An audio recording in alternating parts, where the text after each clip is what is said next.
চাঁদের রাতে আইসো গো দয়াল চাঁদের বাহার তোমারে বানাইয়া রাখব নুমানি গলার হাওয়ার মাশাআল্লাহ আল্লাহ তোমার তাতে তামিশায়া রো বোরে তোমার তাতে তামিশায়া রো বোরে ও মুর্শিদ রে দে রে ধীর ধীর প্রাণ চাও আয়া রে মাশাআল্লাহ আল্লাহ আল্লাহ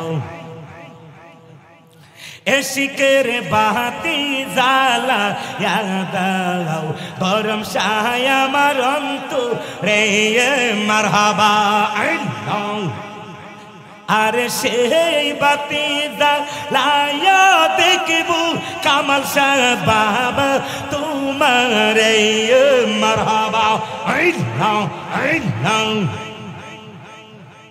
ওটো ওটো নগরবাসী থাইকো নাগু মেরি গোরে ওটো ওটো নগরবাসী থাইকো নাগু মেরি গোরে হাইরে ডাক দিয়াছে কামাল শাহ বাগদাদি আইতে দয়ালের ওরসে মারহাবা আল্লাহ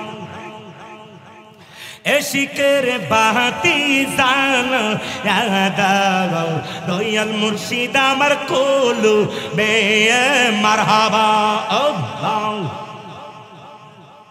পাপে মোকে সাঙ্গাইত আইলাম কামাল শাহ দরবারে মারহাবা হায়রে দয়া কইরা দাও না দেখা ও গরম শাহ নুমানি রে মারহাবা আল্লাহ আল্লাহ আল্লাহ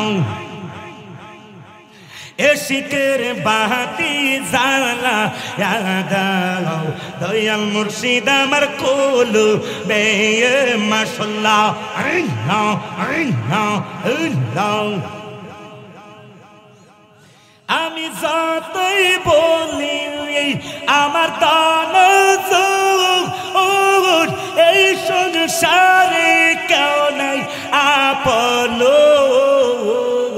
মারহাবা তুমি আমার সহায় সম্বলে তুমি আমার সহায় সম্বল করনি দান আপনাও তাই তো কামাল শাহ তোমার দেওয়া না মাশাআল্লাহ আল্লাহ আল্লাহ লা ইলাহা ইল্লাল্লাহ মুহাম্মাদুর রাসূলুল্লাহ সবাই বলেন সাল্লাল্লাহু বলেন না সবাই কিসের বাগান জান্নাতের বাগান এবার আপনারা বলেন জান্নাতে কি গুনাহগাররা যাবে না নেককাররা যাবে জোরে বলেন না কারা যাবে তাহলে কি আপনারা সবাই নেককার সবাই কি আপনারা নেককার তাহলে জান্নাতে আছেন কিভাবে হ্যাঁ অবশ্যই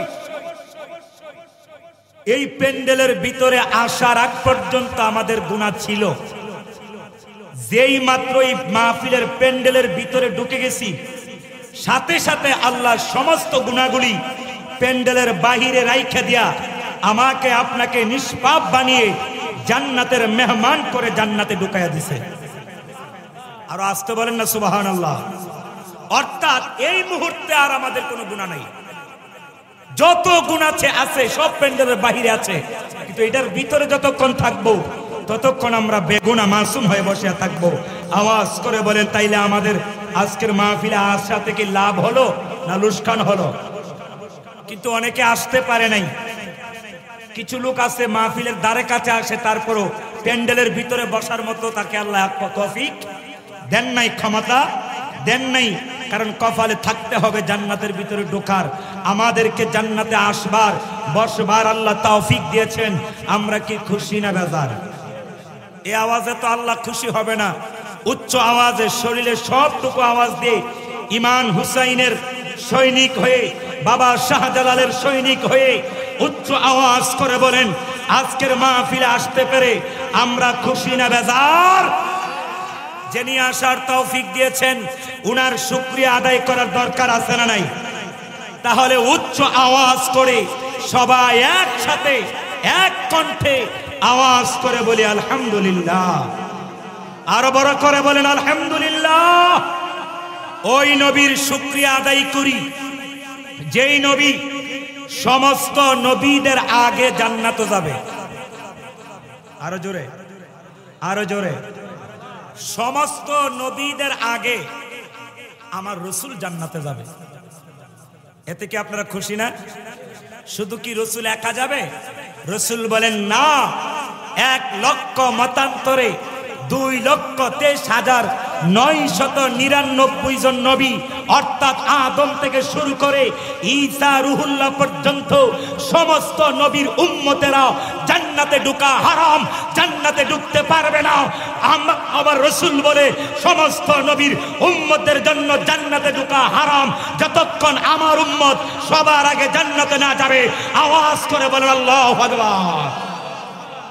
সমস্ত নবীদের আগে যাবে আমার নবী, আর উম্মতের মধ্যে আমরা যাব সব নবীর উম্মতের আগে। আমাদের দাম আছে কিনা? কি নামাজ পড়েন এই জন্য, রোজা রাখেন এই জন্য দাম বাড়ছে না। আল্লাহ বলে কুনতুম খায়রা উম্মাতিন উখরিজাত লিন-নাস, তোমরা আমার শ্রেষ্ঠ নবীর, দামি নবীর উম্মত হওয়ার কারণে আমি আল্লাহ তোমাদের মর্যাদা সমস্ত মানুষের চাইতে বেশি করে দিলাম। কার কারণে? কথা কনা কার কারণে? নবীর কারণে এত দামি হইলাম। এখন ওই এত বড় দামি নবীর উম্মত হয়া নবীর কয় আমাগো মতো মানুষ। নবী মরে পচে গলে মাটির সঙ্গে মিশে গেছে। ওলি আল্লাহর মাজারে যাওয়া যাবে না, এগুলি শিরিক। তা আমি বলি ওলি আল্লাহরা যদি না আসতো এই দেশে, আজকা পরের বাড়ির রান খাইতে পারলাম না। এটা কথা কোনো ঠিক কিনা? এই জন্য আমি একটা কথা বলে থাকি, কারু সিলাই সিন্নি খাইলা মুল্লা চিনলা না, বলেন না, কারু সিলাই সিন্নি খাইলা মুল্লা চিনলা না। এই জন্য একটা গান গাওয়ান লাগে, গাইতাম নি? কথা কোনা গাইতাম নি? তাহলে শুনেন, সারের হয় না মুসলমানি, গাবির হয় না বিয়া, ওই না গাবির দুধ কাউরে গাট